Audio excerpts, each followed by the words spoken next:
And I'll say this, and I'm going to say this in closing. This has gone on a little longer. I had planned on this just to be about 20 something minutes, but it's a this topic is a big issue in the Black community, very big issue. And some years ago, I saw a video of, I think she was like a teenager, and she was talking about how all the men in her family, even her father, were either with, I'll say this, her brothers, uncles, and her father, all of them were with women that are not Black. And she was talking about the impact that that had on her. Now, she didn't say anything about that they were saying anything directly negative to her. There were some hints of that in which the things that she had said, but she did not specify or dwell on that or get into that. But she was just talking about the visuals of that. So when there were like family events or whatever, seeing all of that, the reason why I'm bringing this up is because these things have an impact on young Black minds. She was mentioning how that made her feel insecure, not wanted, not good enough.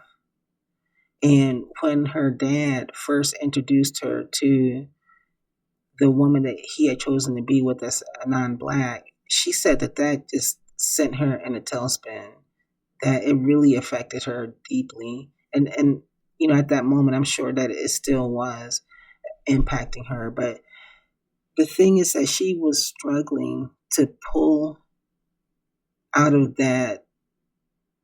those feelings of self-hate and feeling like she's not pretty enough, she's not good enough. She was pulling herself up out of that to love herself fully, to love herself. And I applauded her because she was so young. I think she was like 18 or 17 or something like that. And to have that mindset at that age shows, man, that she's a strong person, a highly intelligent person. I think now in a lot of Black households, that is what's happening. That's what's happening. And I've seen, situations where there are negative things that are said about Black women in particular. It's always something, it seems like something negative against Black women from, certain people. So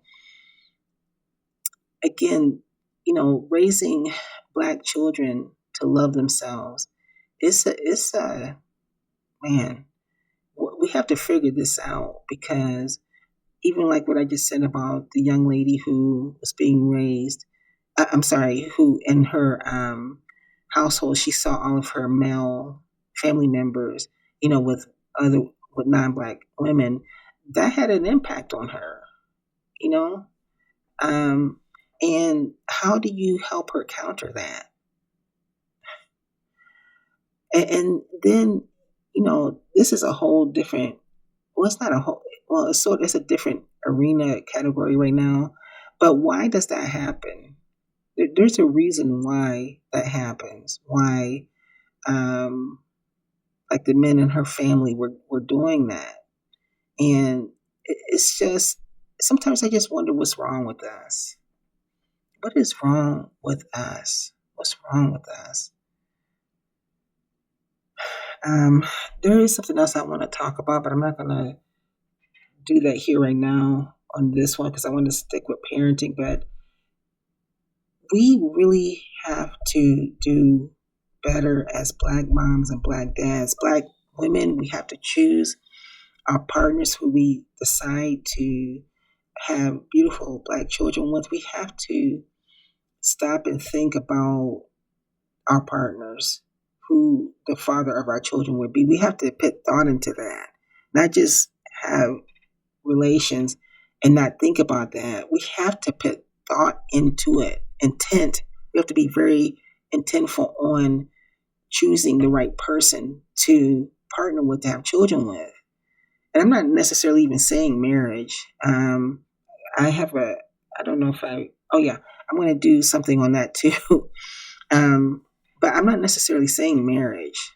And I'm saying partner with, because I'll explain later about the marriage thing and how I think about that. But um, I'm talking about parenting with, and we really need to put thought into that. And we need to put thought into, even before we decide to have a child, you know, as a black mother, a black woman, we need to put thought into, before we have that beautiful baby, before that beautiful child is conceived, how we're going to raise that child to love themselves. I think that's something that should be thought of before before that child is even conceived. We have to do, but we're the black communities, and it's not good. There's a lot of self-hate in the black community. I've heard so many stories of black people who, this is a very specific thing. They live in an area that's like mainly white and mainly racist wise, but the most trouble, some of the toughest trouble that they're having is from the few black people that are there, which is insane. That same thing sort of happened to me when I first entered college, because the black girls, they talked about me because I didn't dress the way that they dressed. I wore dresses that I wore to church in school, because that was my clothes. I didn't have anything outside of that, really. So when I packed my things to go to university, I packed the clothes that I had, and a lot of them were church looking. I wore skirts, and I wore shoes that had, because I'm not like a real hilly girl, like where I'm trying to hurt myself. So I didn't wear like 2-inch, 3-inch heels and all that. I just wore the small heels, but I wore like what something outfits that I would actually have worn to church, and I wasn't the only one that dressed like that. But the other black girls, and this happened when I was in high school too. And not so much when I was in junior high, and not at all in elementary. My elementary years were like, they were the most loving and nurturing. And things just continued to get worse after that. Well, things got worse after that. But my point, when I was in high school and when I was in college, black females just really went in on me, because I don't typically curse at all. And that was a big thing, because I didn't, they talked about the way I talk, the way I did my hair, my clothes. And so I wasn't really accepted into the black community. So the stories that I hear about the black people living in like completely white racist towns, and they're having a lot of issues with the white racist people. They're being called nigger. A lot of stuff is happening now, a lot. But at the same time, they're talking about how there are black people who are targeting them too, which is insane. We should be each other's safe haven. We should be each other's comfort zone, not another, negative experience. I don't understand that. I don't understand it. I know this is going off away from specifically talking about parenting, but I'm just saying that, how are those people raised? The black people who are targeting other black people, how were they raised, man? I mean, I don't even understand that. I don't understand why a black person would do that to another black person. That's done nothing to them. There's never been any, as it said, beef or anything. It's just that those people don't like them because they're black. They don't say anything to the white people. they cower to the white people who are actually doing racist stuff to them. But then those same black people target other black people. We've had a big problem with that since, I would say, for hundreds of years in black society, where black people target other black people.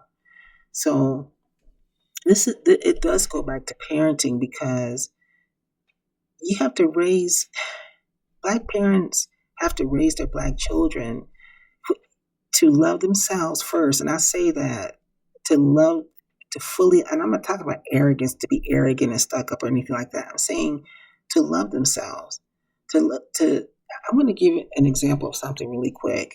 Um, so I'm not going to be very specific about the town that I lived in, but I was raised in a beautiful middle class neighborhood, beautiful. And my dad, a hardworking man, when he would get off work after a long shift, instead of, because we would tell him, because we knew he was tired, you know, but he would come home, and he loves yard work. He loves that. And everywhere we ever lived, we always had the nicest looking. I'm serious. No matter how nice the neighborhood was, because the last two places, they were beautiful neighborhoods, but our house and our yard was the best. And that's because my parents, they kept the property up. We had a concrete, well, not we, but my parents had a concrete driveway put in, really nice siding put on, a new roof, new windows, all that. The house looked, people would stop, just people who had been, driving by, and compliment my dad when he was out in the yard, and talk to him about how beautiful the house looked. And that also moved other people around us who wanted to keep up. That happens. It really brought that area up. I mean, other people started putting more into their homes too. So everywhere,